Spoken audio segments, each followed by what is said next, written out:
आप मुझे अपना चरित्र बताओ, मैं आपको आपका फ्यूचर बताता हूँ। आपको शरीर दिया गया, इसका ध्यान किसने रखना है? आपने।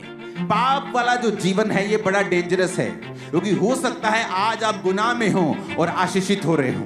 वर्शिप करना बड़ा आसान है, लेकिन सोमवार मंगलवार जब अपने कामों पे आप लौट जाओगे तब पवित्रताई में बना के रखना अपने आप को, ये मुश्किल है। मैं तो दसदा वो दुष्ट व्यक्ति ही हो सकता है ਜਿਹੜਾ ਇਸ ਟਾਈਮ व्यभिचार ਦੇ ਵਿੱਚ ਹੋਏ और हीलिंग प्रेयर ਦੇ ਵਿੱਚ आमीन आमीन करता हो, क्योंकि परमेश्वर ने तुम्हें आजाद तो किया है, पर अपनी आजादी को पाप के लिए यूज नहीं करना।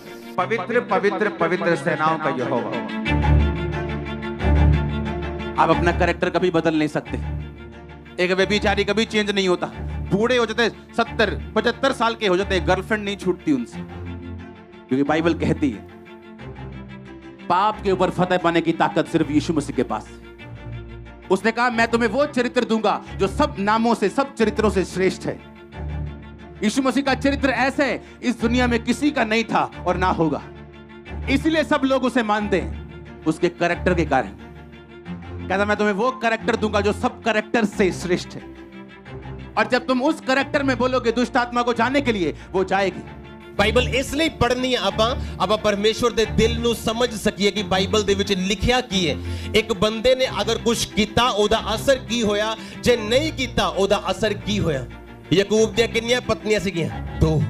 ਹੁਣ ਤੁਸੀਂ ਕਹੋਗੇ ਜੇ ਯਾਕੂਬ ਦੀਆਂ 2 ਪਤਨੀਆਂ ਸੀਗੀਆਂ ਤੇ ਮੇਰੀਆਂ ਕਿਉਂ ਨਹੀਂ ਹੋ ਸਕਦੀਆਂ? ਪਰ ਨਵੇਂ ਨਿਯਮ 'ਚ ਕਿੰਨੀਆਂ ਲਿਖੀਆਂ ਹੋਣੀਆਂ ਚਾਹੀਦੀਆਂ? ਪੁਰਾਣੇ ਨਿਯਮ ਦੇ ਵਿੱਚ ਵੀ ਕੋਈ ਨਿਯਮ ਨਹੀਂ ਸੀਗਾ ਕਿ 2 ਹੋਣੇ ਚਾਹੀਦੀਆਂ ਜਾਂ 1 ਹੋਣੀ ਚਾਹੀਦੀ, ਪਰ ਤੁਸੀਂ ਕੰਪੇਅਰ ਕਰੋ ਉਹਦੇ ਪਿਤਾ ਦੀ ਜ਼ਿੰਦਗੀ ਤੇ ਉਹਦੀ ਜ਼ਿੰਦਗੀ ਨੂੰ। ਉਹਦੇ ਪਿਤਾ ਦੀਆਂ ਕਿੰਨੀਆਂ ਪਤਨੀਆਂ ਸੀਗੀਆਂ? ਕਿੰਨੀਆਂ? 1। ਹੁਣ ਤੁਸੀਂ ਲਾਈਫ ਕੰਪੇਅਰ ਕਰੋ, ਜਿੰਨਾ ਯਾਕੂਬ ਨੇ ਫਾਈਟ ਕੀਤੀ ਆਪਣੀ ਫੈਮਿਲੀ 'ਚ ਉਹਦੇ ਫਾਦਰ ਨੇ ਨਹੀਂ ਕੀਤੀ। अगर कैरेक्टर सही नहीं है तो कुछ भी सही नहीं।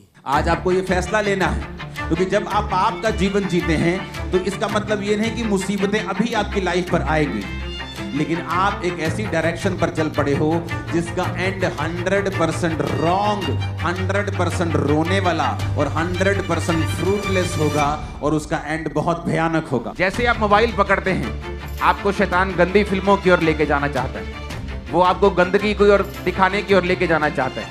इसलिए जो पहले गंदगी कभी आपके फोन में नहीं आई, वो आपके फोन में आना स्टार्ट होती, और लोगों को ये बात पता नहीं कि जब आप व्यभिचार की ओर जाएंगे और पवित्रताई को ब्रेक कर देंगे, तो वचन कहता है कि पराये तेरी कमाई से अपने फल को, अपने पेट को भरेंगे। यानी तेरा फाइनेंस तेरे फायदे का नहीं होगा, उससे दूसरे लोग फायदा उठाएंगे, लेकिन तुझे कोई भी फायदा नहीं मिलेगा।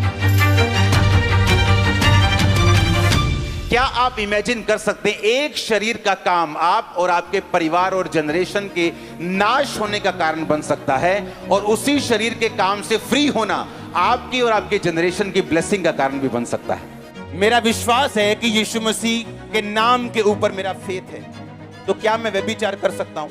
तो इसका मतलब मैं झूठा हूं, क्योंकि मुझे मेरा विश्वास थोथा है, खोखला है। मैं सिर्फ नाम का एक सिंगर हूं, नाम का विश्वासी हूं कि मुझे यीशु मसीह के नाम के ऊपर विश्वास है, लेकिन फिर भी व्यभिचार में हूं।